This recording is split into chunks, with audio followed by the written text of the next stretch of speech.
చాలా మంది భయపడతారు. వాళ్ళ బంధం ఏదైనా సమస్యను ఎలా ఎదుర్కొంటుంది అని. కానీ తరచూ సమస్యలను కంటే విజయాన్ని ఎదుర్కోవడమే ఎక్కువ కష్టమవుతుంది. ఈర్ష్య, హీన భావన, అహంకారం దాంపత్యాన్ని ఏదైనా సరే ముక్కలు చేసే అవకాశం ఉంటుంది.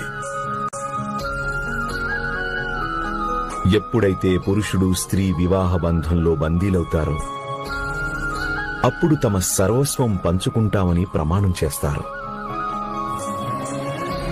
చివరికి సుఖదుఖాలైనా లేక సఫలమైన విఫలమైనా ఏదైనా సరే అది ఇద్దరిది. దానికి కారణం ఇద్దరిలో ఎవరైనా సరే దానివల్ల ఎటువంటి తేడా ఉండదు. ఏదైనా అది వాళ్ళ దాంపత్య జీవితంలో ఒక భాగం. అంటే వారిద్దరికీ బాధ్యత ఉంటుంది, ఇద్దరికీ అధికారం కూడా ఉంటుంది.